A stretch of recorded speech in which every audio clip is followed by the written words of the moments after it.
Radio Open FM, l'Instant Diète.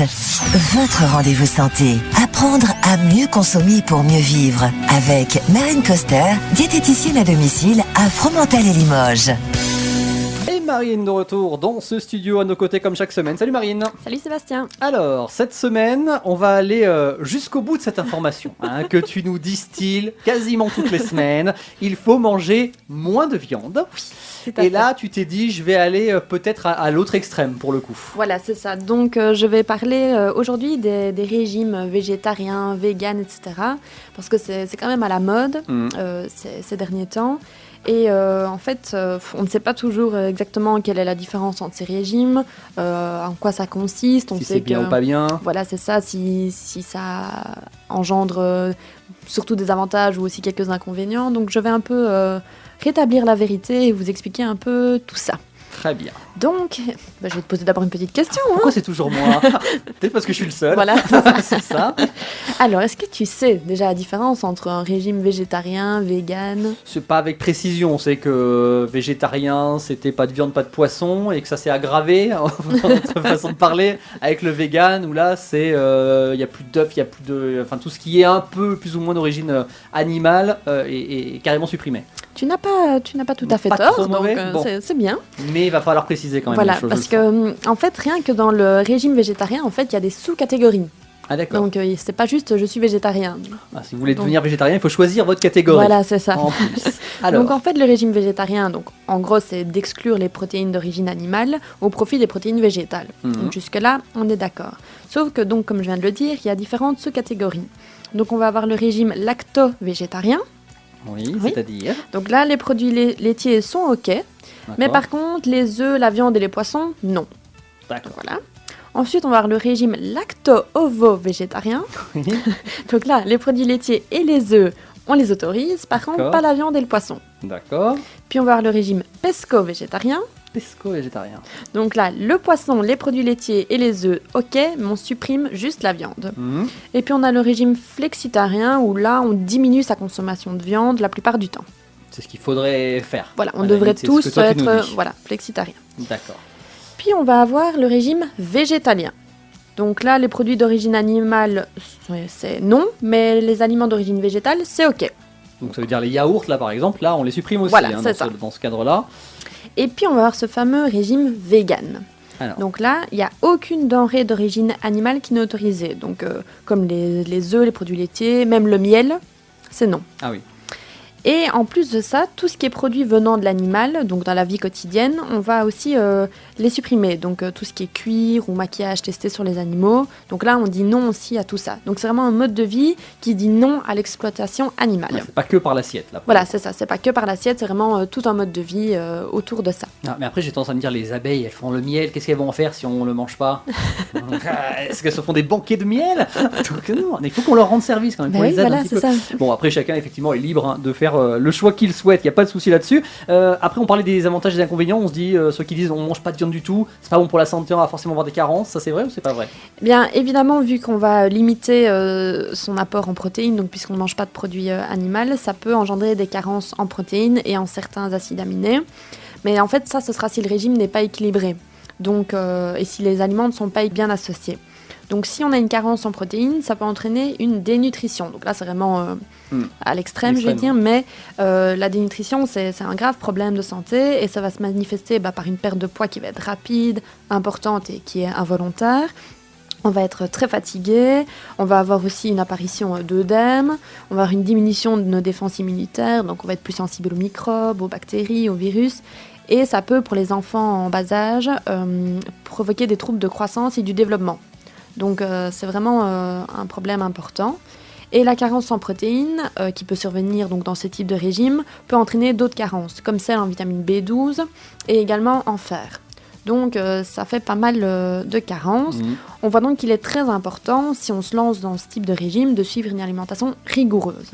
Et de pas les faire commencer forcément aux enfants en bas âge, voilà. Voilà, Quand on c'est est ça. adulte, on fait ses libres choix, mais voilà, on fait attention, on est vigilant avec les enfants. Voilà, c'est ça, on est vigilant avec les enfants. Donc aujourd'hui, en magasin, on voit beaucoup de substituts de viande, comme de la viande végétale, des burgers végétaux, etc.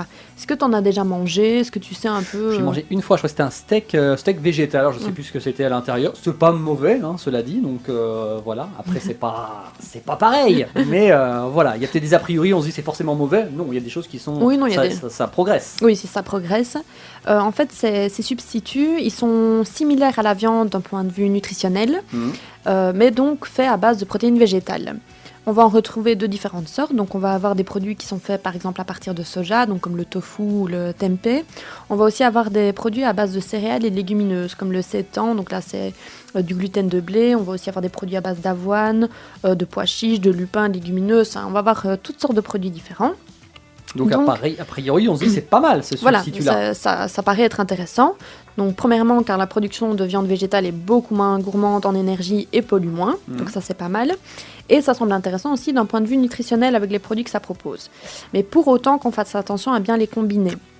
Comme j'en avais parlé lors de ma chronique sur les protéines, j'avais justement un peu abordé ce sujet-là et j'avais dit que pour les personnes végétariennes, c'était pas grave de pas manger de protéines animales pour autant qu'on combinait bien les protéines d'origine végétale parce que sinon on peut avoir des carences en acides aminés. Donc je le rappelle, il faut combiner les céréales avec les légumineuses pour avoir tout ce qu'il faut au niveau des acides aminés. Donc, à ce niveau-là, ça paraît bien.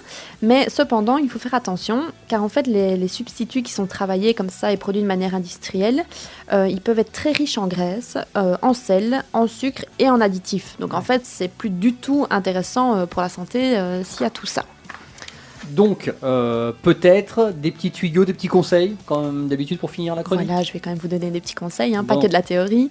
Donc, je vais vous donner un petit conseil pour savoir si le substitut de viande que vous voulez acheter est idéal ou non, et si je vous le recommande ou non. Donc, pour 100 g de produit, ça devrait contenir un minimum de 12 g de protéines, un maximum de 10 g de lipides, pas plus de 5 g de graisse saturée et pas plus de 1,2 g de sel. Ne vous en faites pas si vous n'avez pas retenu, tout sera indiqué sur ma page Facebook. Mais comme ça, je vous dis déjà les petites infos. Si déjà on garde dans l'ordre, ce sera protéines, lipides, les graisses saturées et le sel. Voilà, c'est ça. On se doute qu'on va pas avoir 15 grammes de sel en même temps, ça serait un petit peu difficile. Mais voilà, c'est dans cet ordre-là que ça doit se trouver et après avec des chiffres que tu mettras sur Facebook et voilà, dans le podcast de la chronique, évidemment. Tout à fait. Et puis pour finir, je vais aussi vous donner une petite idée de recette de burger végétal fait maison. Ah carrément, pas en cuisine. Voilà, je me dis, allez, pourquoi pas. Je me remonte les manches, allons-y. Alors, vous devez prendre des lentilles que vous faites cuire environ 20 minutes. Vous prenez des carottes, vous les épluchez, vous les râpez. Vous faites revenir un oignon dans de l'huile d'olive. Vous ajoutez les carottes et vous ajoutez des épices, donc comme par exemple du cumin.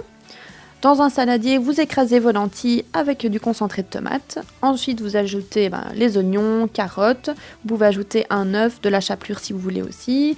Vous salez, vous poivrez. Et puis vous formez des petites galettes et vous les faites cuire au four ou à la poêle. Tout simplement. Tout simplement. Et là, on se retrouve avec des choses nutritionnellement, une bonne alternance à la viande. Ça. Et c'est ça que moi, je préfère toujours de toute façon ce qui est fait maison, car au moins, on sait ce qu'il y a dedans et on sait que ce qu'on utilise, donc que c'est meilleur pour la santé. Évidemment. À quelle heure on passe manger donc ce soir C'est prêt à quelle heure En fait, ce soir, ça va pas être possible. On sera à peu près 1500, ça ira Nickel. Bon, il n'y a pas de problème. Vous passez un petit coup de téléphone pour réserver quand même votre table auprès de Marine. Elle est coordonnée dans une seconde. Merci pour tout ça. Voilà, on apprend à décrypter un peu le vrai du faux. Il n'y a jamais tout blanc, tout noir. On le dit dans cette chronique. Le tout, c'est d'être informé, vigilant et puis d'essayer de faire des efforts pour être en parfaite santé. Et d'avoir un esprit critique. Exactement. Et de préserver la planète en même temps. Donc on fait que du bien à tous les niveaux. Tu reviens la semaine prochaine ? Oui, je reviens la semaine prochaine. On continue les bons conseils. Oui, toujours. Après, on va se rapprocher de Pâques et tout ça. On sait que c'est pas les meilleures périodes pour les diététiciens et les diététiciennes. Donc on verra ce que tu peux nous dire. On a survécu aux fêtes de Noël, donc voilà. Ça devrait aller. Il n'y a pas de raison, on traversera cette épreuve ensemble également. En attendant, on va te souhaiter une très bonne semaine. À toi aussi. C'était l'Instant Diète. Infos et conseils pour apprendre à mieux consommer pour mieux vivre. Avec Marine Coster, diététicienne à domicile sur Fromental et Limoges. À retrouver sur sa page Facebook ou par mail marine@radioopenfm.fr.